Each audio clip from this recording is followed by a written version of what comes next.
The debate is over around climate change. Just.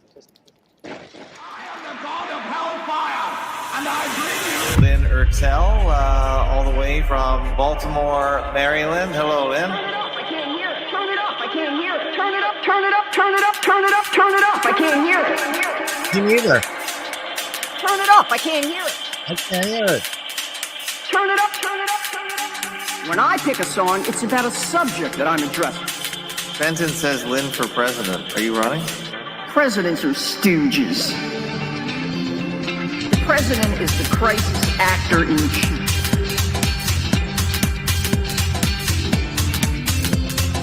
I'd rather be like Stalin, like a commissar, you know? I'd rather have real power. Oh, you know what? We got to start over. You know why? Why? Wait. I don't see all my, okay. Okay. Well, we are okay. Okay, we are on YouTube. I just didn't think we had our whole audience. So carry on as if nothing happened.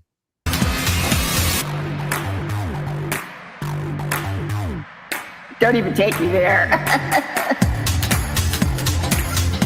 You know, Brian called me up. Brian from Brian and Jenna. All right, Biochar Brian. Brian and Jenna wanted me to mention the fact that we've got a lot of Trojan horses and stalking horses and shills in the conspiratainment world that are pushing memes directly from communitarian law. And one of these is the phrase, the intentional community. Turn it up, turn it up, I can't hear it. I heard that. Turn it up, turn it up, turn it up. I heard that. Turn it up, turn it up, turn it up, I can't hear it. I heard that. Turn it up, turn it up, turn it up. I heard that. And I'm overblaming groups like Catholics, the Jews, the Jesuits. I name the individuals who have committed crimes for which they ought to be arrested and convicted and turn it up, turn it up, turn it up. Subject to some pretty severe punishment. Things like racketeering and treason, not just fraud. I'd rather be like Stalin, like a commissar, you know? I'd rather have real power, you know? Don't even take me there. Turn it up, turn it up, turn it up. I can't hear it. I heard that. Turn it up, turn it up, turn it up. I heard that. Turn it up, turn it up, turn it up. I can't hear it. I heard that. Turn it up, turn it up, turn it up. I heard that. But I'm not talking about Jews, Jesuits, Catholics, black, white. I'm pointing at shills. So who do you want to know if it was that they were just? I don't care if they were or not.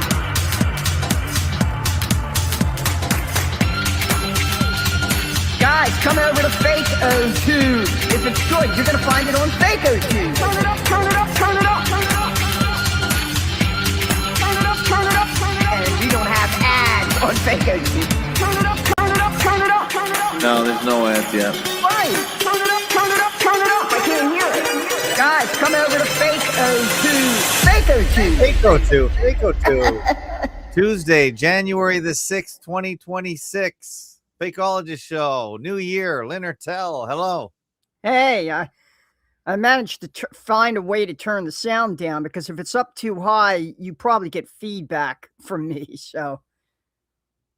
All right. PTL Media now. 8141 is in the house. Yeah. Where's everybody else? Come on. And he's the creator of that fantastic piece. Thank you so much, PTL Media. The reason I thought I was going to start the show over again is because Substack has live streaming now, but it doesn't work the same way. I have to start the Substack stream independently of the Restream broadcast. So that might not be a bad thing. Yeah. Well, I can't find the stream on the Fakeologist Substack. So I don't know how anyone is going to know it's on. Unless maybe they got a newsletter. I don't know where the heck it is, but it's supposed to be there. It's there somewhere. So if I don't know. Everyone, all these sites, they all have. I thought husband and you worked that out last night. How to do video through Substack. No, Is he that just what he just mentioned it. He just mentioned it. Oh, He didn't really do anything to help on that. He just said it works. yeah, I'm surprised that YouTube even allows us. I mean, remember when YouTube was censoring everything? Yeah. By the way, I'm just starting up the FAK1190-Tube chat here. So if you hear an echo, I'm sorry about that. I can't hear it, but you said sometimes you can hear it. Yeah, as usual, I can't. the bot called Boris Negrosa asked, "What's the topic?" I know. At Every least he's week. consistent. Yeah, that's got to be a bot. I mean, come on. No, actually, he donates to the show. So if that's a donating bot, So we why? need more of them. What's the topic? Okay. There's no topic. Well, there is. I'll tell you how I do this. Well, there is a topic. Lynn always has a topic. Are you kidding me? Yeah, I'm sharing a screen right now. Yeah, I'll share it with you. This is the fakeologistforums.com. Right. You don't even have to have a membership here. You don't have to register. No, it's open. It's scrapable. I wonder if AI LLMs are scraping it Probably. for free. Well, they scrape everything. What this is just anybody who's tuning in here for the first time. Yeah. I'm going to explain to you how we operate, how I operate here. Yeah. And if you ever have a question, this is where you want to go to find out where I'm getting a lot of what I think from. Yeah. What are the sources that I'm using to arrive at my interpretation of what's going on? It's very easy to use, but I notice very, very few people use it. And it's the Fakeologist forums. We have exhaustive, comprehensive threads on just about every fake event you can think of, and a lot of real ones as well. Okay. So I'm showing you the page, the very, the home page of the Fakeologist forums. You'll notice in the upper left-hand corner is something called Quick Links. I click on that, and you see your posts, new posts, unread posts, unanswered topics, active topics. That's a good one. I didn't even know that. Yeah, that's where I go. Active topics. Now, this isn't just me. This is everybody. Yeah. Who's active on here. But as you see, it's mostly me because I'm the major user. And Rachel. And in fairness, a lot of people can't read instructions to join the forums. They don't have to join the forum, though, do they? Well, if they want to post, they have. If they want to post. Yeah. But to go and see and read there, you could spend weeks just reading material on the forum. You don't even have to register or join it. If you want to post, you have to join it. Yeah. And that's not such a complicated process. Yeah. I don't even know if that view count is right. That seems pretty high. But who knows? So many bots are scraping this. That they're I know. I think the bots attack the site. I think it's the LLM bots that are I think it's the AI bots that are killing the sites. Probably. Because it pretty much shuts it down when it goes on and it's just drilling away. Yeah, what do we think of the emergence of two new memes that I'm hearing a lot? Yeah. From normies, from everybody. One is AI slop. AI slop. Mm-hmm. Yeah. In reference to so much of what's out there on social media, AI generated slop. And then I'm also hearing the term Fed slop. Yeah. Like people are describing the propaganda that the Trump administration is putting out about their heroic adventure in Venezuela right now. Yeah. And actually, I heard the term Fed slop first used a couple weeks ago in relationship to the fact that apparently the TPUSA, in the wake of the martyrdom of Charlie Kirk, is now devoting much of its time and energy to military recruitment, to boosting enlistment in the various branches of the military on college campuses and in high schools. So that maybe is the destination, the final destination that TPUSA is going to arrive at. Some people thought it was kind of going to mimic a Billy Graham evangelical crusade. Because, J.D. Vance got up there and talked about Christ and all that. They always use Christianity to boost their ratings. Well, it's a large contingent of society still, I Right, guess. but given the problem with that is that Erica Kirk is Tammy Faye Baker II, version 2.0. Yeah, she's a little better looking though. Yeah, when I look at Erica Kirk, I'm seeing Tammy Faye Baker with the overdone makeup, the dabbing at the eyes, the That's fake right. eyes. That's great. What a great reference. I like And that. yeah, if people don't remember that, you're probably too young to remember that, but I remember when that exploded. Oh, yes, and that It was was actually called, Jessica Hahn. yeah, it was called PTL, People That Love, and Huh. and I guess it was even bigger than Pat Robertson's 700 Club at one point, and they were kind of like rivals. And Jimmy, Tammy Faye were everywhere. They were starting retirement communities. They were buying real estate. I mean, it was the ultimate electronic televangelistic movement. No one could stop them. And then all these scandals started erupting, and people found out that the thing was it was a Ponzi scheme. And they both ended up going to well, I know Jim Baker ended up doing hard time. I don't think Really? Tammy Faye actually served any time, but she did so much crying that, they were full of repentance because they've been caught with their hands in the cookie jar. Now, here's something interesting. Jim Baker, the preacher, the real preacher of the of the movement, the Jim and Tammy Faye People That Love movement, he ended up going to prison, a federal prison, because I think they got them on tax evasion and some other things, some other big money laundering, tax evasion. Guess who was Jim Baker's cellmate in federal prison? I knew you couldn't guess it. Lyndon LaRouche. Oh, sorry. I was prompting the AI. Lyndon LaRouche was in with Jim Baker. You can look it up. Yeah.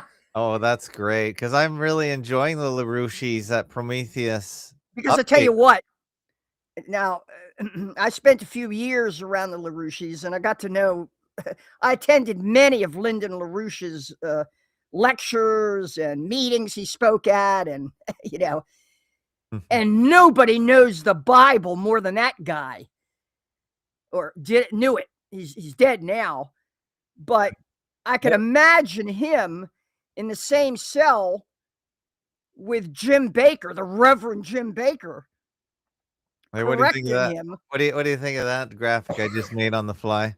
What's Like that? Check out the graphic on the screen. Oh, let me see. Wait a minute. That's what Perplexity was able to do for me. Not that Yeah, great. yeah. You like that? That doesn't really look like Tammy Faye, but it also doesn't look like Erica Kirk, but it's that's today's show art. Yeah, if you ever watch one of those old videos, those videos of Tammy Faye dabbing her, the problem was she slathered on the makeup with a trowel. I mean, the eyes were. It was the overdone. mascara that just went Yeah, mascara. it would start ran like a running. river. Yeah, it made it look really kind of, I don't know, kind of cheap. But Oh, well, she does. She was a cheap looking two-bit, you know what? but Jim Baker, I think when he finally got out of jail, Yeah. they asked him, what was it like sharing a cell with Lyndon LaRouche? And Baker said, that's the only guy on the planet that knows the Bible better than me. So, Oh, that's great. That's just great. yeah, I posted, the whole Charlie Kirk thing, just running through it real quick. Okay. So I'm still sharing active topics. Let me go to my own profile. Okay. Well, go ahead. And I'll bring up your screen again. I just wanted to put the Tammy Faye on there, but right. Let me go here. I'll share. There we go. Takes a second to share the screen. Okay, here's my profile. So this is everything that I've been posting about. very busy, very busy. Lynn, We're just going through it. The Trump DOJ most recently has admitted that the major charge they had against Nicolas Maduro, the president of Venezuela, who they've abducted, and he just made his first appearance in court. The major charge they had against him was that he was the kingpin of something called Cartel de la Sol, or Cartel Soles de Soles. And now they're admitting, you can see that. Yeah. Now they're admitting that We were saying it looked like the fake. picture of Saddam. That it was made. Basically, the Maduro cartel is something that the opposition media was using against Maduro in Venezuela. They just made it up.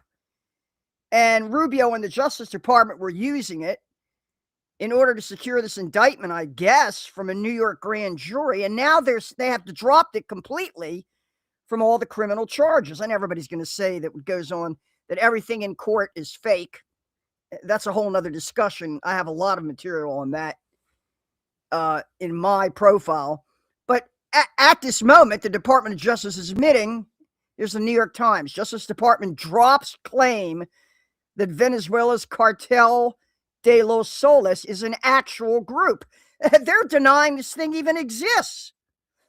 So here we go. So are they slowly unraveling their own case? They're admitting, well, that's a good question, because the other thing they got against him is, I don't know, machine guns.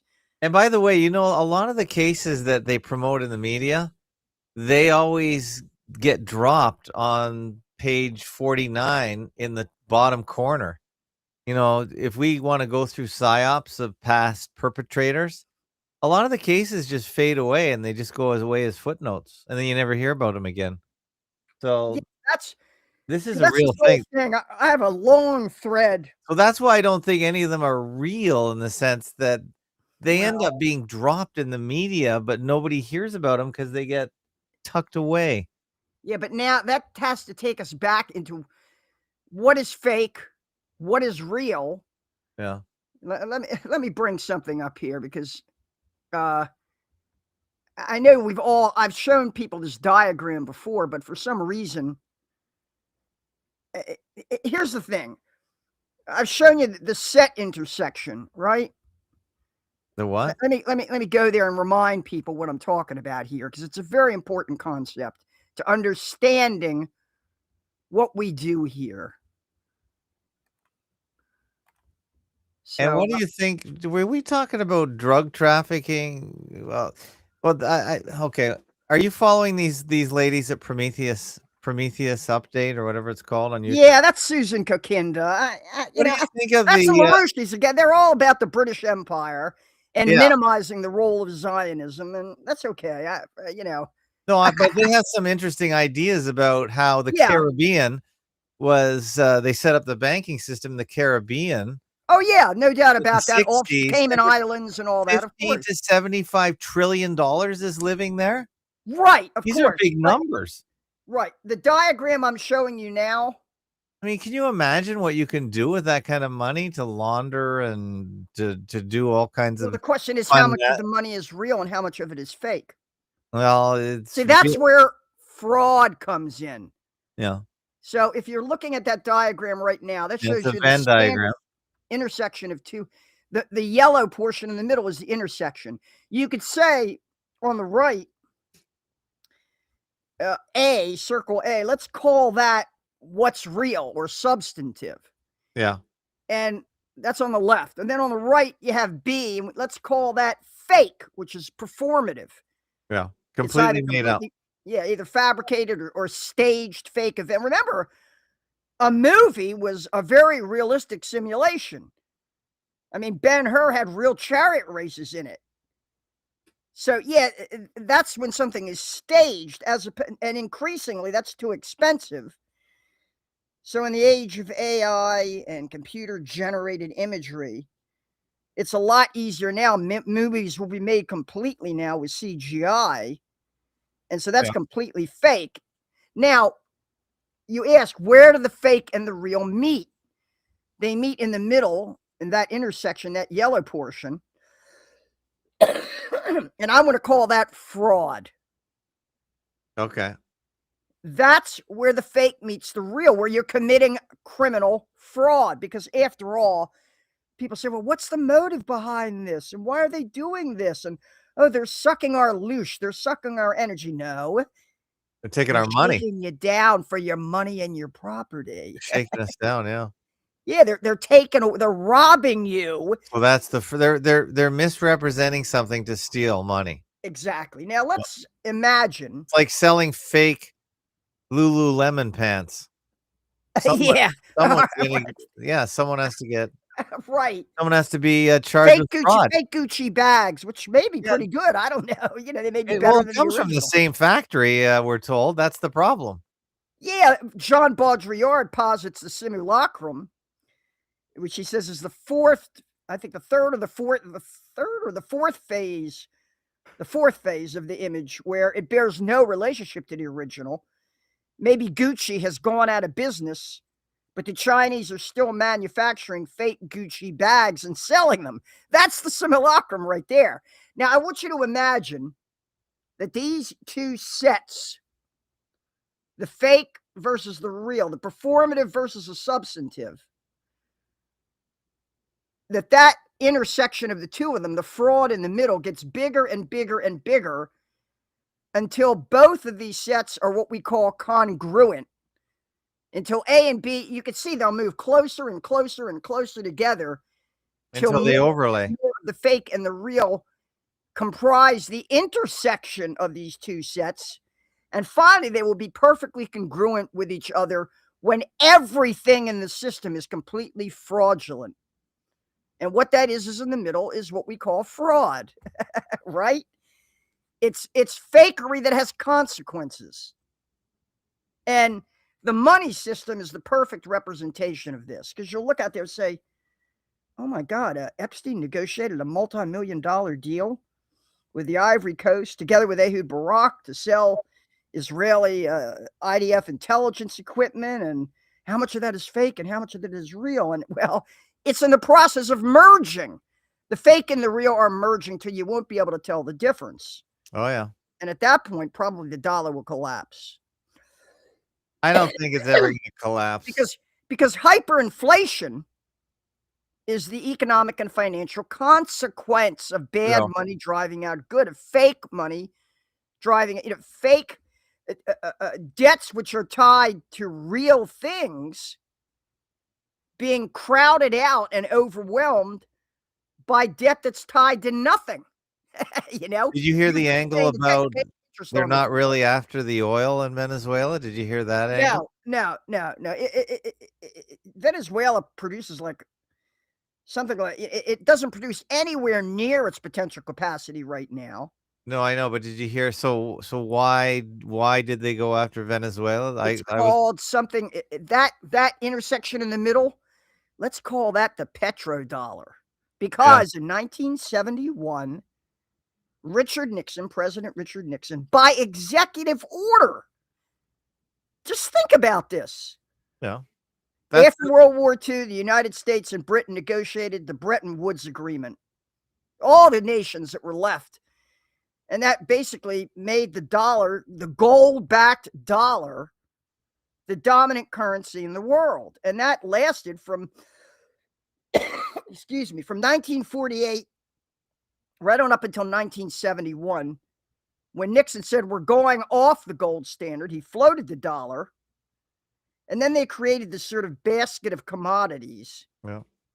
And said the dollar is backed by this basket, the prices of these commodities. And among those commodities, the most important is energy, which is oil and natural gas. And we proceeded to have this unprecedented gasoline shortage in the United States. Where people so who brought that basket of commodities in? Was it Truman? What's that? You said it started in 1948. What president? No, I'm saying the Bretton Woods system. Oh, Bretton Woods system. Which was the gold-backed dollar. Was the system from 1948 until 1971. Yeah. And then when 1971, Nixon, by executive order, you would think it would have taken an act of Congress to remove the dollar from the gold standard, wouldn't you? How can it be constitutional? It said Bretton Woods was not an official basket of commodities. It was. Well, They said that an earlier. no, I'm not saying that. Bretton Woods was the gold standard. Oh, right. Okay. Right, floating the dollar. At that point, people said, well, what are we going to do? What are we going to peg the dollar to? We can't peg it to gold anymore. Richard Nixon said, no, we're off the gold, so we're going to float the dollar. They said, well, what will determine the value of the dollar? And he said, well, whatever it can purchase, like a consumer price index kind of. But mainly, at that time, the United States was assured by the Saudis that their oil would always be there. They would help ensure that the rest of the world needed dollars in order to buy and sell oil and natural gas. It was called the Nixon shock. What's that? It was called the Nixon shock on August 15th, 1971. Yeah, and what I find shocking is that he was able to do this incredibly revolutionary, radical, subversive act without any approval from the Congress. Does that make any sense? Taking the dollar off the gold standard, you would have thought you had to go through the United States Congress to do it. And Nixon introduced a 10% tariff. Did you know that? No, I'd forgotten about that. Yeah, he put on a 10. That's a pretty big tariff. Well, he also imposed wage and price controls. Wage and price controls, yeah. It was very communistic. Overnight, Nixon became a communist, and his excuse for that was, well, we're all Keynesians now. We have to use these manipulations. Yeah. And it led to so many things. We had a phony oil shortage. Yeah. It created chaos in 73, and then we had another one in 79 under Carter. But the idea is this. Any currency, the dollar, the euro, the pound sterling, the yuan, any currency is a commodity, just like buggy whips or oil or food or, soybeans. It's a commodity. And the value of that currency is the price of that commodity. And what the United States did, mainly through the U.S. Navy and military dominance, was force the rest of the world to use our dollar, which gradually came to replace the British. Before that, it had been the British pound sterling that ruled the world. After World War II, the British were so much in debt, so bankrupted, and that the dollar just moved right in. You saw that happen in Iran, where initially it was British Petroleum that was fighting to put the Shah in power, and then the U.S. moved in and took over, and Mossadegh tried to nationalize the oil. But the whole thing here is United States military dominance assured the uniqueness and the exclusivity of the dollar worldwide. And so if you're a small country and maybe you don't have any oil of your own, or you don't have enough soybeans or whatever, something really essential, you've got to buy dollars. You've got to exchange your local currency for dollars in order to buy that vital commodity. All right, which will prop it up. And from that, we get and like I say, there was an assurance, the Saudis, and at that time it was the Saudis and the Iranians, because Iran was still under the Shah, and they were the two biggest oil producers. Yeah. And they assured Nixon that don't worry about it. We're there. The price of oil is always there to prop up the dollar. And that created what we call the petrodollar, which is what the dollar is. Essentially, it's a petrodollar. Mm-hmm.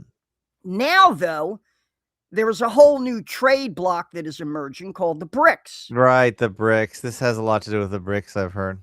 Right, and their whole objective is to create a new rival worldwide system of exchange. Yes, yes. And for now, it's mostly going to be the yuan and the ruble. At one point, the Chinese wanted to create a special new global currency. And what's happening is nations around the world, they want to get out of this dollar situation, because especially now with what Trump has done in Venezuela, it's only going to destabilize things more. Yeah. Because every little dipshit country, maybe it's got a dictator, it's got a little corrupt oligarchy ruling it, ostensibly as a democracy, if there is such a thing.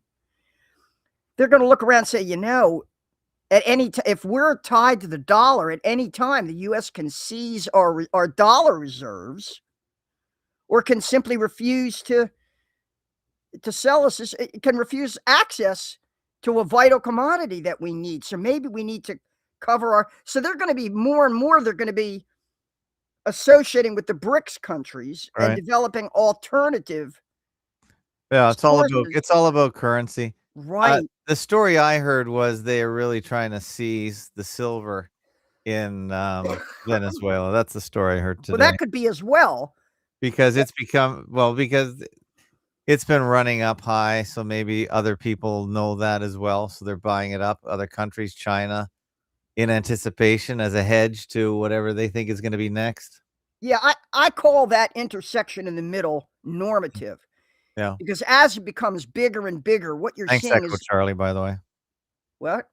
Echo Charlie was echoing that in the chat. Normalization of fakery is fraud. The normalization of fakery, the merging of the fake with the real, is fraud. And at some point, like, we had the stock market crash of 1929, that had been building and building all through the 20s. And when these two circles finally merged and became one and the same, everybody realized that the whole thing was a house of cards. And so it started a run on the banks. And the banks didn't have cash reserves, and they collapsed. People lost their life savings. And you had the situation where the fake and the real merged to such an extent that you can't tell the difference. And that's when everything falls apart. And we're kind of facing that. They're trying to postpone that moment with the dollar, because by the other thing that happened beginning with Nixon and a little bit after that was the outsourcing of American manufacturing to China. Because that was the other thing that kind of stood behind the dollar. Not only are the United States military machine, especially the Navy, the U.S. still had the largest and most powerful Navy. It wasn't the British Royal Navy anymore. They went down the tubes in World War II. But the U.S. wasn't just the U.S. military, it was the U.S. manufacturing capacity that underwrote the dollar. And that doesn't really exist that much anymore. Most of that manufacturing has been shipped offshore, mainly to China. You may not be aware of this, but if I were to ask you, who is Brazil's biggest trading partner? Who is Ecuador's biggest trading partner? You're gonna say China. It's not the United States anymore. It's China. Yeah. Barely 20 years ago, maybe 2% of South America's trade was with China. Now it's like 60%. So they don't need the United States. What does anybody need us for anymore? What does anybody need America for anymore? Man, other than the fact that the U.S. military can impose its will and make you use the dollar. And that's all this business. That's mainly what's behind Sorry, Venezuela. I found the stream on sorry about that. I found the stream on Substack. Sorry about that.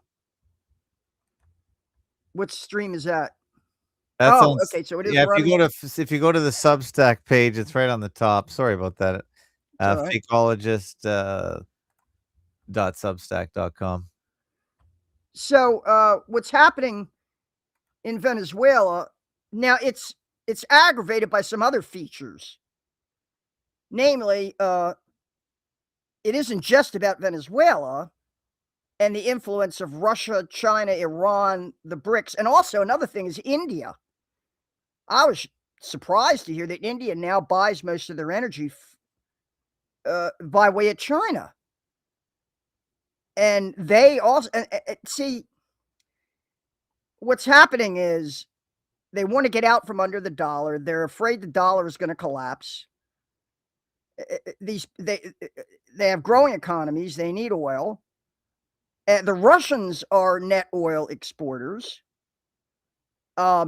And Venezuela was, I guess, probably the largest producer of this sort of dirty crude, which is not the same as the oil that comes out of the Middle East, which is mostly the sort of sweet light stuff that doesn't require and the Brent North Sea. Yeah, we have dirty crude in Canada too. Right. And that's important to understand because it's not just a matter of the supply. You also have to have refinery capacity. And what's broken down in Venezuela is when you say their oil production is in the dumper now for 10, it's in 10 years, mostly because the U.S. moved to isolate Venezuela and keep them from selling oil. But also because the infrastructure. They seize the infrastructure. The guy before Chavez. It's in a state of decay because the Venezuelans themselves have not been able to maintain it. So, for example, the Chinese have built a huge refinery in Venezuela just for them. So that's a big part of it. But and there are many consequences from this. For example, Cuba, which had been dependent on the old Soviet Union, was in a really bad situation, blackouts and everything else. And along came Venezuela. When Hugo Chavez came in, he and Castro were great friends, comrades. And Venezuela and Cuba signed a deal where the Cubans supplied doctors and engineers, trained people, which was their resource, and the Venezuelans supplied Cuba with oil. And now, I think what Marco Rubio, since his family are Cuban exile, they came from Cuba, and they really hate the current government there. They want to isolate Cuba and bring it down. So one sideline of this whole thing is that if the oil supply from Venezuela to Cuba is cut off, and that's what the Navy's probably doing there, for all we know, one of these tankers they seized might have been on its way to Cuba. But Marco Rubio hopes that this will bring down the current Cuban government. He's got a grudge against them. And the other thing is something that the newly sworn-in president of Venezuela referred to as a tinge of Zionist influence, is what she said. She kind of danced around it. And that's the idea that the Maduro government had said, we support the Palestinian cause. Going all the way back to Hugo Chavez, they condemned Zionism. They kicked the Israelis out. They shut down the Israeli embassy there and kicked them out. And consequently, Netanyahu came to visit Trump about a week before this, like last week. Well, Lynn, look at this headline from Politico. Let me get on there. And we got a caller in her as well. Let's take a caller in her. Oh, yeah. Time, 3 minutes, 52 against Mexico and Colombia. Caller in her. Where are you calling from? What's your name? Hey, fakeologist. It's Jay from Texas. Hey, Lynn. How you doing? Hey, Jay. What's up? Happy New Year. Happy New Year, Jay. It's just it's been. Hey, what's the weather like down there in Corpus Christi? I bet it's nice.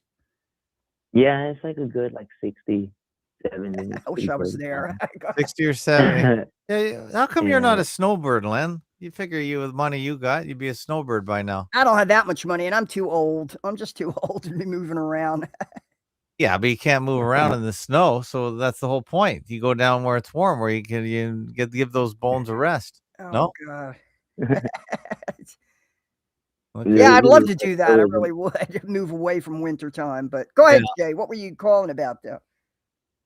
Yeah, no, about what your topic is. It's right. Like, I don't know if you've seen the predictive programming on the movies. Have you heard of a movie called Rollover? Yeah. Yeah. That's actually a documentary. In a way, it's a docudrama. Sure, explains everything that happened. Yeah. Hold on a sec. Rollover. And I have another movie I wanted to mention to you, Lynn, as well. A Rollover from 1981? Yeah. It has the they're trying to, in one of the scenes, they're trying to tell the people, we're trying to buy gold secretly without letting the Middle East know, because if they know, they're going to pull out all their investments. Jane Fonda and Chris Christopherson. Yeah. Wow. Jay, you're Yeah, not old enough to watch movies from this era. What are you doing watching this? There were a lot of great movies that were made in the 70s, and this is, I mean, 1981. okay, 1981, and even into the 80s. I mean, movies used to be a lot more serious about this stuff. But Okay. yeah, that yeah, in Rollover, Jane Fonda plays this sort of widow of an oil tycoon, and she has to negotiate directly with the Saudis, I guess. Got a 5.4 yeah. out of 10. So I mean, one of the things that people immediately recognized was that most of these videos they're showing us the last day or two of what are alleged to be Venezuelans celebrating. Some of them are 5 years old from a soccer match. You know what I'm saying? Yeah. They're World Cup soccer fans, or at best, Venezuelan exiles may be in Miami or in Bogota or somewhere, but people detected that this was what's called AI slop. That's what they're calling it. Yeah. Fake. Yeah, that's what they said. Yeah. Fake Venezuelan celebrations explode on social media. Some of them very sloppily done. Here's one video. Here's where they arrest. This is Maduro in between these two federal marshals, I guess. Okay, hold on a second. I got to get this going for you. Good night. Got it? Yeah, go for it. It says Happy New Year. At least they gave him a nice warm hat. Good night. Good night. Happy New Year. Happy New Year. So that's a DEA they got, huh? Okay. Right. Yeah. It's so surreal. It's surreal. It's At least they didn't throw him in a rabbit hole or a foxhole like Saddam. He looks like Saddam's doppelganger. You know who else is talking about this? Remember Scott Ritter? Let me see if I can find him in here. So, of course, just a caveat on Scott Ritter. Here he is, right here.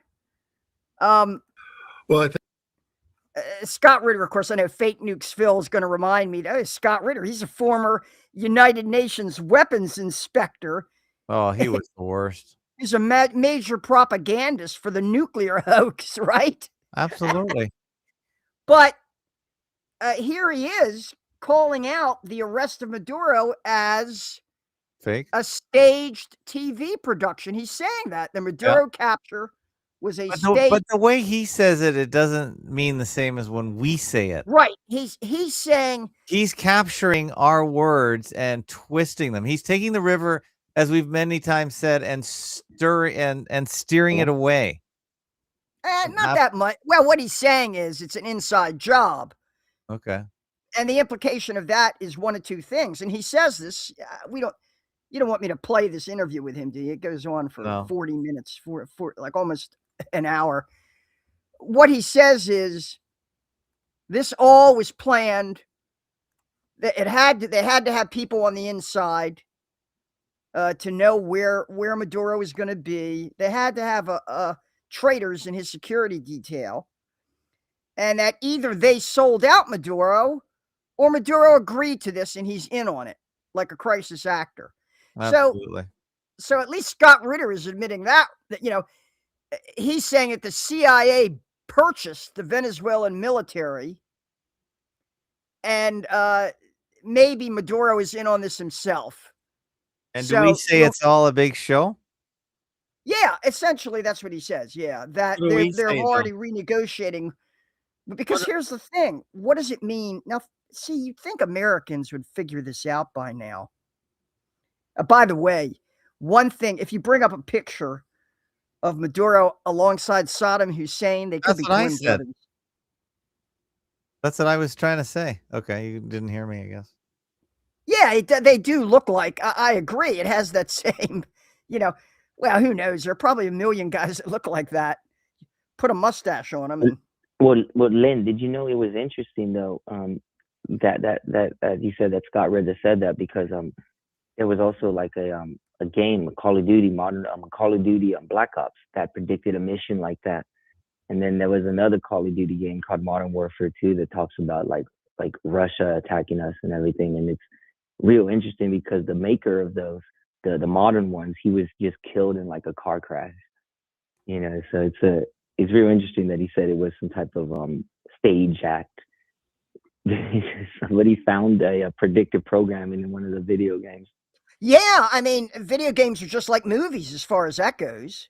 A video game is, Tom Clancy worked with, what was the name of that? Clancy. It was always on Rainbow Alex Six. Jones. He claimed to be a psychiatrist and a CIA psych. I can't remember. He was always on Alex Jones. And he worked with Tom Clancy to create Tom Clancy's patented video games, like, I don't know, Clear and Present Danger, or whatever video game. Not particularly Rainbow Six and stuff like that. It's about it's all games about like yeah, Steve. His name was Steve. You know who I'm talking about. He's disappeared now, but he actually. What's that? It's crazy, right? They just disappear after they. Yeah, I wish I could think of his name. Steve. Steve Oshepek or some weird, very Jewish last name. Yeah, he collaborated with Tom Clancy on video games. So yeah, video game is certainly the inspiration for that. And Americans get to experience. Did you listen to Trump talking? Oh, I watched it all. It reminded me of Hillary and Obama. Hillary watching Gaddafi, or Obama watching the capture of Osama bin Laden. All being thrown off the boat. Yeah, right. Yeah, it's the same old script. Yeah. And then they've been playing clips of Trump saying he would never do any of this stuff word for word. Well, the thing is, it's all performative. Yeah. Even if this really was a genuine arrest of the president, which we don't agree with, of Venezuela, which of course we don't think there was anything authentic about it, but for all we know, they got a stunt double playing the role of this guy, and he himself has been moved to Valhalla or somewhere. But yeah, Valhalla. He's probably in Florida.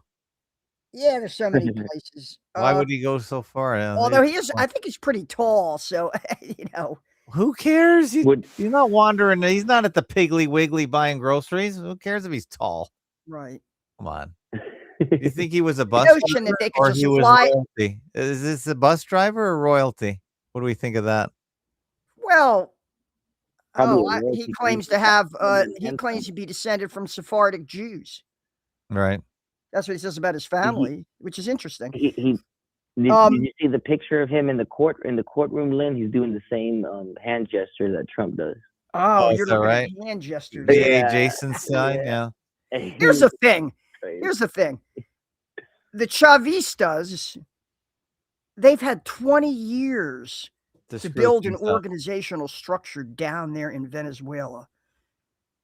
And I've got this in my I've got a piece on this. All right, hold on a second. Let me go back again. And before we get too far, we only got another 12 minutes. I want to talk about wow, only 12 minutes? I can't believe it. Well, you go. Well, I'll give you an extra 5 on that because I wanted to point something out here. I wanted to talk about the Somalia story that blew up. Oh yeah, I have a whole. I have a giant thread on that. Yeah, I want to get to that, and we want to talk about that. And in 2012, they brought in Agenda 21. No, Venezuela, a lot of things. A lot of here's what's important. Stuff. Yeah. Hugo Chavez was elected in 1999. Mm-hmm. And then the guy before him was the one that seized the oil infrastructure, right? Well, actually, Venezuela had nationalized their oil in 1976. Oh, okay. But which one threw out Chevron and Exxon? That was Hugo Chavez. Oh, he's the one that he's right. The one they didn't throw out was Citgo. Okay. Citgo must have cut a separate deal with them. But anyway, this is something when I look back and I say, well, who are these Chavistas? are they communists? Not really. They're Bolivarian. They call themselves Bolivarians after Simon Bolivar. But in 2012, Venezuela banned all private gun ownership. So in 2012, and Chavez really pushed for this, they brought a new gun law into effect, which banned the commercial sale of all firearms and ammunition. That means you had to go through the government to get a firearm. Until then, until 2012, anyone with a gun permit could buy arms from a private company. Under the new law, only the Army, the police, and certain groups like security companies will be able to buy arms from the state-owned weapons manufacturer and importer. So they created a state monopoly on firearms. And they have militias, Chavista militias called colectivos. And they're armed. But they've managed to disarm the opposition pretty much. And the Venezuelan military has merged with the drug cartels. And one general might control access to agricultural products. All right. In other words, there's a whole structure down there. So it's true. So you believe Trump when he says that it's a whole drug running infrastructure? Well, it's not just drugs. I mean, look, Venezuela doesn't really export that much drugs directly to the United States. There might be a transshipment point for drugs from other places, and like Colombia. Yeah, but they're not responsible for the fentanyl. They'd be shipping mostly cocaine. GRGNTY says the names of the Venezuelan officials are pure comics. They translate to as Dias Dada Cabello, God-given hair, and Padrino, which equals the Godfather. Well, they have. That's how gangsters always give themselves names like that. Okay. Bugsy Siegel, Lucky Luciano, Little Man Meyer Lansky. I mean, they always give themselves names like that. They're gangsters. Yeah. But here's the thing. How stupid would most Americans be to think that simply by kidnapping this guy and bringing him to New York City, they're going to change that structure in Venezuela? If anything, the people down there are going to retrench. They're going to reinforce the structure that they spent all this time and effort creating, and make it even more difficult because undoubtedly Trump called in all the oil companies and said, "Hey, are you interested in going down there? We can spend billions rebuilding their oil industry and you'll get a piece of that oil. Is it worth it to you? You're willing to take the risk?" And they probably said, "Yeah, if you think you can pull it off." But this is not going to do that. It's not going to do that. So, again, I come back to the fact that Hugo Chavez and his movement banned private ownership of firearms. And that to me, that's fascism, okay, or Stalin, whatever you want to call it.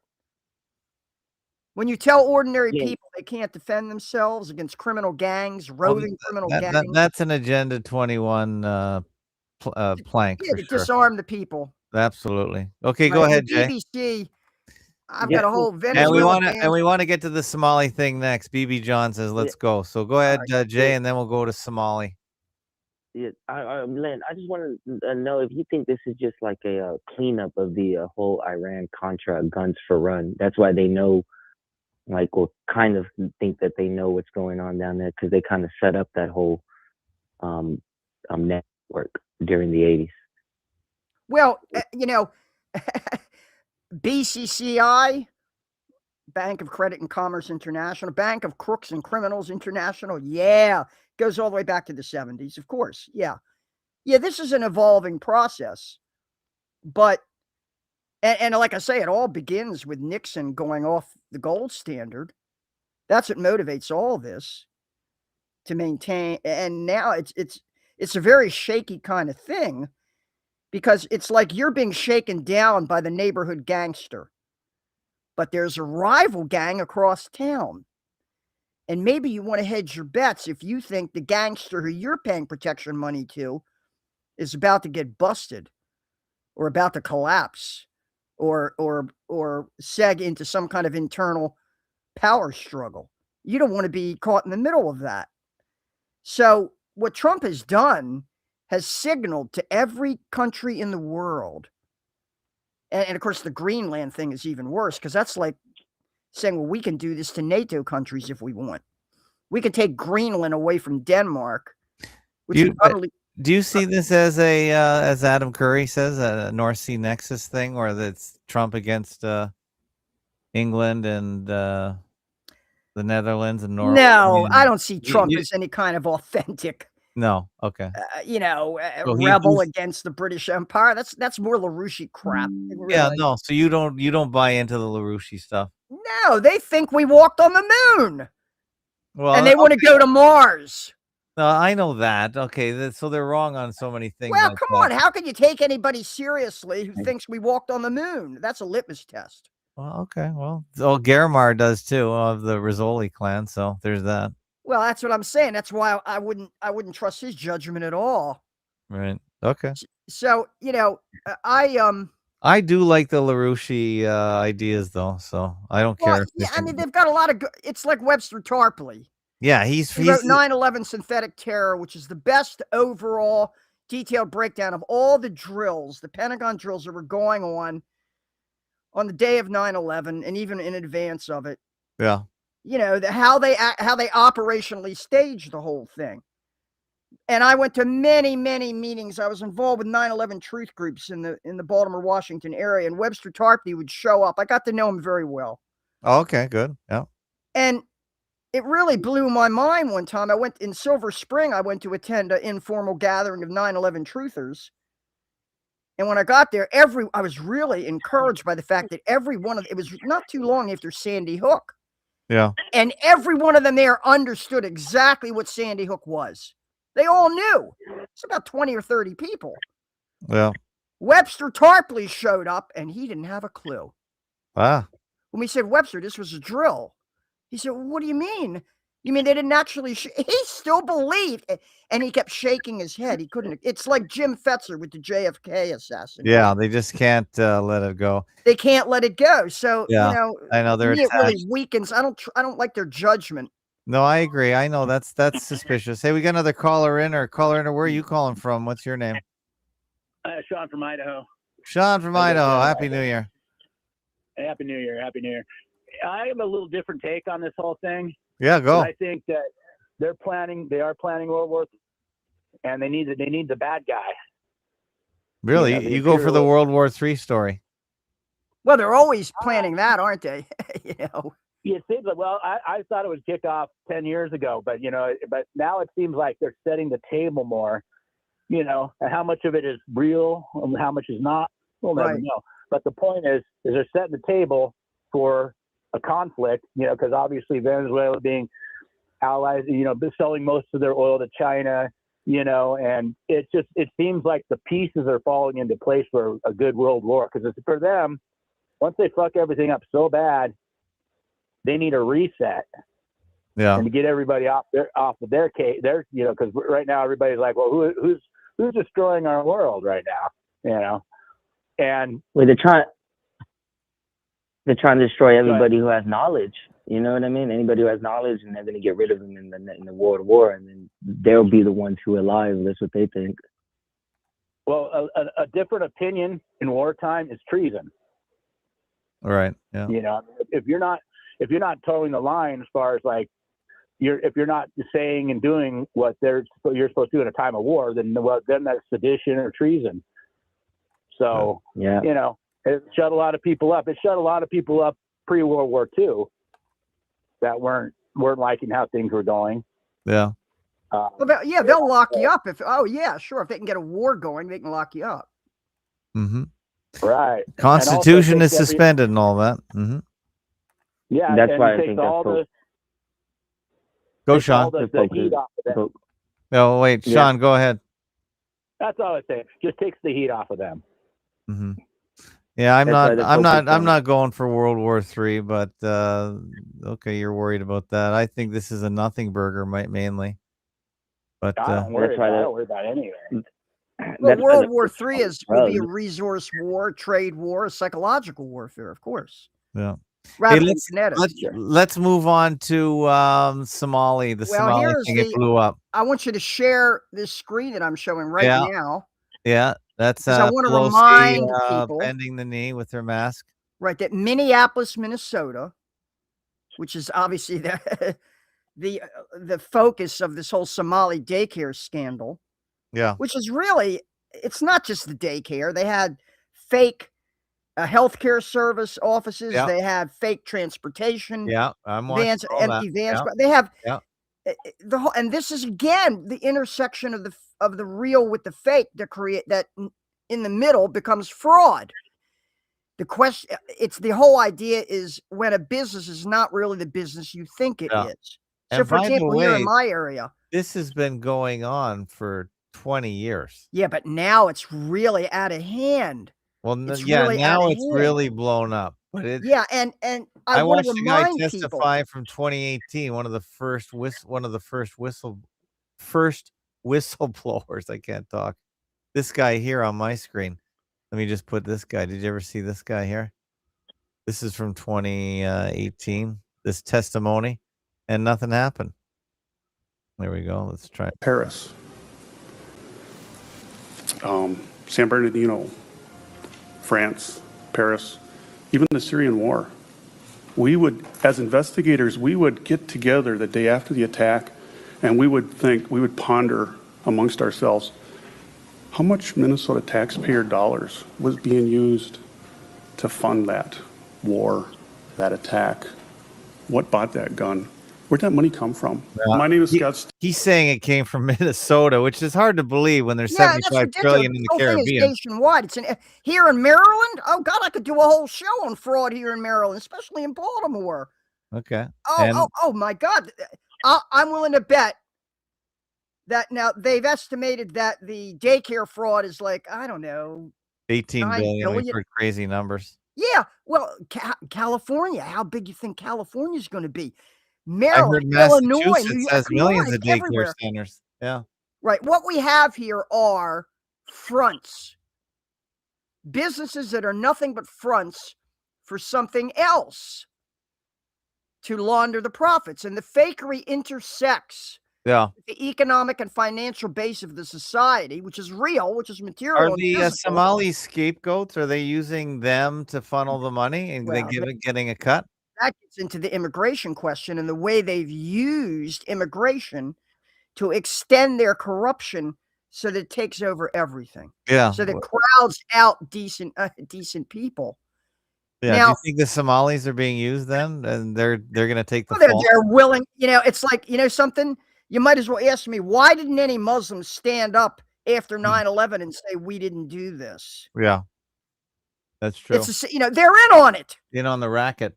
Yeah, they take money to be in on it. Yeah, yeah, they get paid. Right. Everybody gets paid. And here's the thing. Wait, Sean, Sean, what do you think? Everything gets paid. Everyone gets paid. What I really want to know is how. I mean, if you're talking about Cubans in Florida, you could say, well, maybe they paddled their way on a shitty little boat to get there because the distance is probably. So it's only 90 miles. Right. Well, that's what I mean. So how the hell do 100,000 Somalians get in in Minneapolis? I mean, they're poor people, at least till they get here and start ripping us off. They're poor people. Yeah, they get over by plane. It's called a plane. Yeah, but how they get let in? They're not citizens. Well, no. Somalia was in this. Have you ever seen the movie? Have you ever seen the movie Black Hawk Down by Ridley Scott? Mm-hmm. Yes. Okay. Well, that's about Somalia. It's about there was a total chaos in the early 90s, and UN troops came there. It actually had to do with a dictator named Siad Barre, and he cut a deal with Western oil companies. And by the way, Somalia is split in two. Israel just recognized the northern part called Somaliland. Right, which used to be British Somaliland. It was a British colony. Right. Whereas most of Somalia was an Italian colony. Mogadishu was built up by the Italians. But if you ever watch Black Hawk Down, yeah, And one of the scenes is of helicopters with U.S. troops sitting on the edge of the helicopters so that the Somalis would look up and they'd see the bottoms of the feet of these troops, which is, by the way, in the Middle East, one of the worst ways you can insult somebody is show them your bare feet. Show them the sole of your shoe. Oh, really? Right. Wow. Show them the sole of your sandal, your shoe, because it's like rubbing shit in their face. I mean, it's an insult. It's because they step in the camel dung. Yeah, and imagine, and of course, there was a warlord named Mohammed Farah Adid, and he wouldn't sign on to the oil deals that Siad Barre wanted. So it created a civil war there. Turned out Mohammed Farah Adid had a son who was actually a United States Marine. But the United States was at war on behalf of the United Nations with Mohammed Farah Adid. The Somalis with Stinger missiles took down, I think, a helicopter and ended up dragging the dead bodies of American soldiers through the streets of Mogadishu. Do we all remember that? These are the people who they've imported to Minnesota. The same Somalis who were there looking up at that helicopter with U.S. troops. Yeah, they were displaced farmers. They're the poor part of Somalia. Well, and then there's also been piracy there, because it's right there on the Horn of Africa. It's very strategic, but it doesn't have to be Somalis. It could be any group. But the fact is, the more alien the group is to traditional Western values, which is to say, the more non-European the immigrant group is, the easier they are to manipulate and control. And we can get into a discussion of how Somalis are particularly adept at being corrupt, say. Okay. A tribal society where corruption is the way of living. So, of course, it makes sense to bring them in. But what I'm going to say is this. Ilhan Omar, Keith Ellison, the Attorney General, and Jacob Frey, the mayor of Minneapolis, what do they get out of all this? Democratization of corruption. Right. Democratization of corruption. Because the money is spread around and then they all come out and vote for these guys. And that's where the performative intersects with the substantive. Yeah, I agree with that. Yeah, it's crazy. Yeah, you got to watch the Nick Shirley and the guy named Dave. Yeah. Who brought the info to Nick. Right. None of that was new, but the thing is, what made it unique was the YouTube guy. News report. And they just said, well, we found this money going there and that money going there. It's that doesn't have the same effect. Boy wonder Nick Shirley brought it forward. Yeah, but Nick Shirley went door to door to these places, and you actually got to see the face of the corruption on the ground with ordinary people. Did you watch the videos, Lynn? Yeah, these women came out in hijab with their faces covered. And what really struck me about the video, it was interesting, was that when he said, "Can I bring my son Joey here?"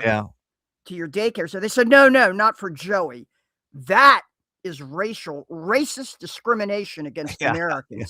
And they could be shut down for that alone. Yeah, but they weren't. They had so many violations, they could have been shut down for just about anything, including not changing diapers in the right area. So I watched the whole thing. Well, they were violating all kinds of code and regulations. But think about this. You go to a restaurant or a carryout, and you assume that the Board of Health, your local county Board of Health, is making sure they don't have rats running and roaches running around back in the kitchen. They're inspecting these places. Well, what if they're bribed not to? You see what I'm getting at here? Turn the other way. Fraud is the set intersection of the fake with the real. Yeah. And that intersection represents the normalization of the hoaxing and the fakery through direct exploitation and robbery. Legally, we call this extortion or a shakedown. And after the shakedown comes the heist. So that is what is going on with the Somali daycare thing. There are aspects to it that make the Somali population perfect candidates for implementing this kind of corruption. But at the same time, I want to remind you, Governor Tim Walz, Congresswoman Ilhan Omar, Attorney General Keith Ellison, and Mayor Jacob Frey were all in on that picture of Nancy Pelosi on bended knee commemorating the martyrdom of George Floyd. Right. Good one. So if you want to recall the staging of this transparently fake event, the death of George Floyd and the trial of Derek Chauvin, which we've been through, I have a whole huge thread on that in the forum. I want you to remember that they've got the U.S. Congress in on this as well, particularly the Democrat Party. And there's Nancy Pelosi on bended knee, wearing a kente cloth around. This is a Masonic cultic ritual. And she got all the Democrats in the Congress to come out and do that. The bended knee was Colin Kaepernick.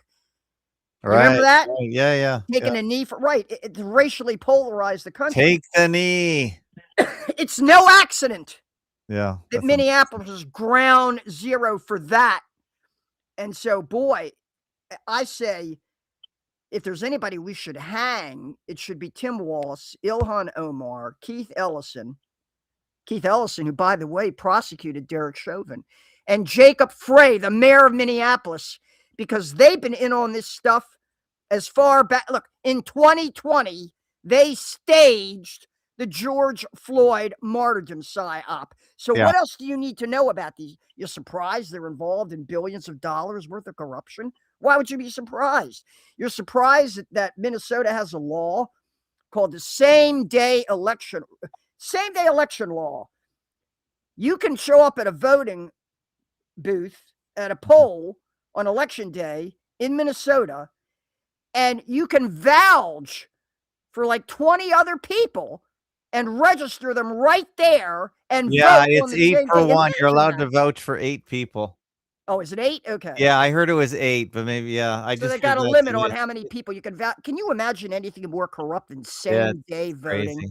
Absolutely crazy. You show up at the polls on election day and register right then and there. Can you imagine anything? That's a recipe for, but that's the democratization of fraud, which is the normalization of the fake, the merging of the fake with the real. And at a certain point, as I say, the money will become so devalued that it'll be worth. It's your Bitcoin. Okay, let's go. Final questions for Jay and then Sean, and then we got to go. Well, Lynn, did you hear what happened after, like, all that? Like, Trump, he canceled all the child services for America. For all of America? No, all of America. Wow. All of America. Those children. Now, I'm sure there are plenty of. Going to be going somewhere else. But you know something. You know something, Jay. Let me tell you something. When people say daycare, my antenna go up, because maybe I'm old-fashioned, but I don't like the idea of any family turning their pre-K toddler 6 weeks over, then. 6 over weeks. to strangers. It's crazy. I've driven by a daycare that says as young as 6 weeks. Hello. Crazy. Yeah, you're outsourcing the job of raising a family to somebody else, raising your children to somebody. Why? And you're going to tell me, well, people have to work. They have to work. Well, raising a child is work. It's the best job in the world. Exactly. So it goes all the way back to the fake, women's lib movement, where women, it used to be a single, a husband, a father could make enough to support a family of 2.5 and have a mortgage on a house. It's all forgotten now, but there was a time. You still can. You just can't take vacations and get new cars. So it's possible. It's not practical. The whole thing is, what good is mother? Mm-hmm. And I knew many mothers who dumped it. As soon as they popped them out, they dumped the kid in a pre-K daycare. I mean, really, like, you didn't like that. I've always hated the idea because it happened to me in a sense. Okay. My mother was not up to the task. Mm-hmm. She sent both of us to a nursery school at the age of 4. Oh. And for the whole day, or that was half a day? I could tell you some real horror stories about this sadist who ran this place. Oh God, this is what. And then because my father's evil stepbrother was willing to pay for it, sent us off to 8 weeks of summer camp at the age of 4. 4? Yeah. Ridiculous. 4, 5, 6, 7. And I realized then she didn't want, I mean, how do you want me to put this delicately? She didn't want you. It's bad enough. It's bad enough you're putting your kids in this rotten public school system that teaches them we walked on the moon. But to send your infants and your toddlers into the hands of strangers. And you know what I thought as Nick Shirley went around from these empty daycare centers, one to the other, and these shame-faced Somali women came out. They didn't have any shame. Their Islamic job, the faces masked. I thought to myself, wow, you know what? That's a great setup for human trafficking. Yeah. You bust them in and you bust them out. They're here and they're here for an hour and they're gone. Yeah. And your cover is you're a daycare center. You got adult daycare centers too. So the very idea of daycare being a major industry, It's crazy. that's perverted. Why don't you just pay women to stay at home? That would be a lot cheaper. Right, Okay. yeah, tell me about it. One more for Sean. Sean, one for the road? Yeah, man. Just the daycare thing reminds me a little bit of the hotels, at least here in California. Well, when I was in California, the hotels, but they said that they were bringing the homeless to. And Yeah. we were going to them. I was going to them. My sister was going to them, and they were empty. Yeah. There was nobody there. Same here. And so it's weird. Same at here. the same time, the homeless people were disappearing in drugs. I know it's a little off topic, but it just reminds me a little bit of that. You know. Don't forget Money laundering. It's don't money forget laundering. The hospitals were empty too. Yeah. Don't The forget hospitals I went to hospitals. My sister went to hospitals. I bullhorned hospitals. they were empty college too. visits. And so were Yeah, the that's- tents. So were the military tents parked out front of the Oh hospital. yeah, and the offshore barge that they put up. They were all empty. Where was everybody? But the thing is this fraud has been building and building, but the COVID just unleashed it. Oh yeah, that was It's a tsunami like of a fraud. place where my father used to work, a giant commercial laundry, big Yeah. tall ceilings, and up against the wall they had these bins. And they would take in linens, tablecloths, and napkins from the restaurants or the racetracks that were full of food. They'd throw these bundles of laundry into these bins. It went all the way up to the ceiling. Yeah. And then they take them out and wash them. And one day I was down there and they had exterminators coming. I saw people coming in with these giant tanks, these steel tanks that they're going to spray. And I sat there and they pulled these bins away from the wall. And oh my rats. God, I almost ran out of there. I've never seen so many roaches in my life. It was like Roaches and rats. Yum an yum. entire wall covered with giant roaches. And man, they started spraying like crazy to A kill. moving wall. And that's what this reminds me of. We pulled the bin with the dirty laundry away from the wall. And oh my God, the roaches are everywhere. They're everywhere. They're running for cover. Yeah. And when Thank you you, fakeologist. thank you, Jay. Thank you, Sean. Call back anytime, guys. Appreciate you. All right. Good night. Good night. Good night, Have a good day. everybody. Good night. Thanks, Lynn, for calling in and checking in. Lynn at the fakeologistforums.com. Good stuff. Thank you, caller Sean. Thank you for caller Jay. Good show tonight. Exciting. There's lots to talk about. This was a good one, Lynn. Lots of realism crossing into fakeology. I mean, fraud is as fake as you can get, don't you think, Lynn? Fraud is the ultimate in fakery. Well, because the fraud is where you see the simulacrum, the real terrible consequences and the chaos that follows from it, of course. Yeah, that's the real part. That's the one. That's the part. Fraud is what makes the fakery real. Yeah. Until nobody trusts you can't spend a bolivar, which is the currency, the paper currency in Venezuela. People don't want it.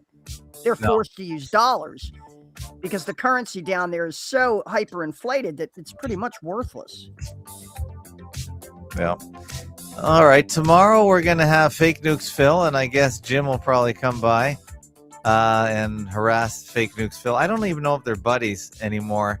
I guess I should ask Fake Nukes Phil if he wants Jim on, because it really was the Fake Nukes Phil show at the beginning, and then Jim came on. I don't mind Jim, but I just don't want to get off topic because this is a fakery show.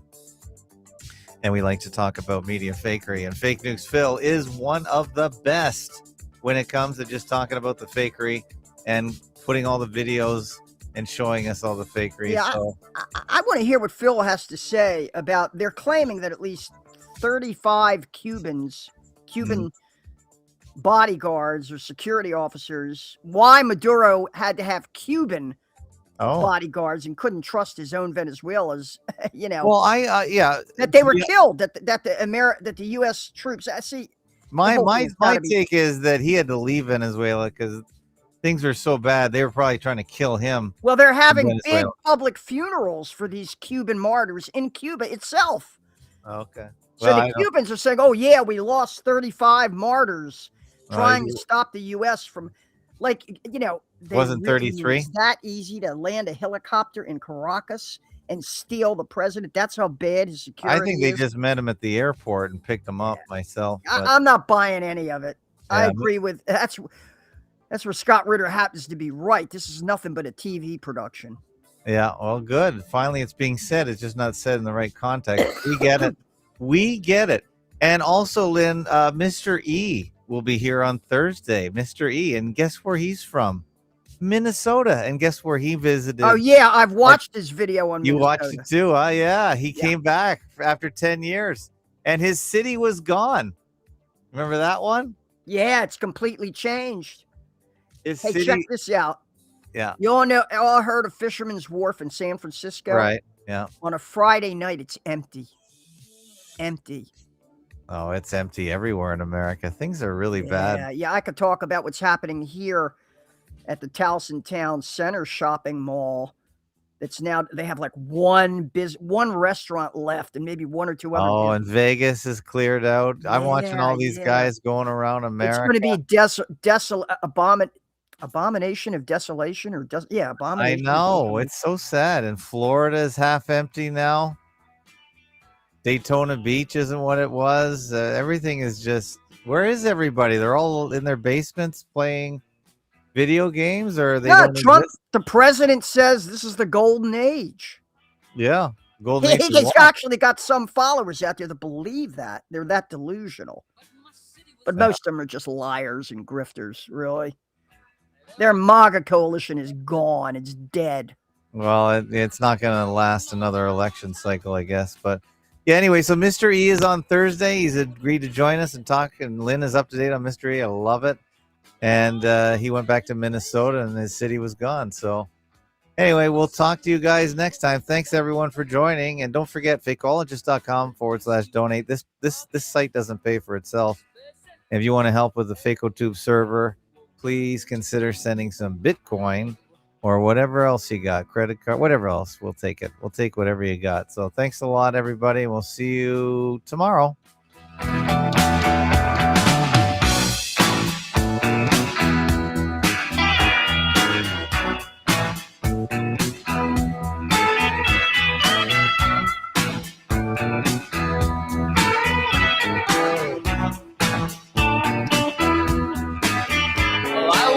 To Ohio,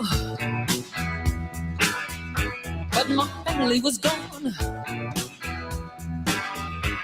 I stood on the back porch, there was nobody home. I was stunned and amazed. My childhood memories sort of swirled past like the wind through the trees. Hey, oh, oh, oh.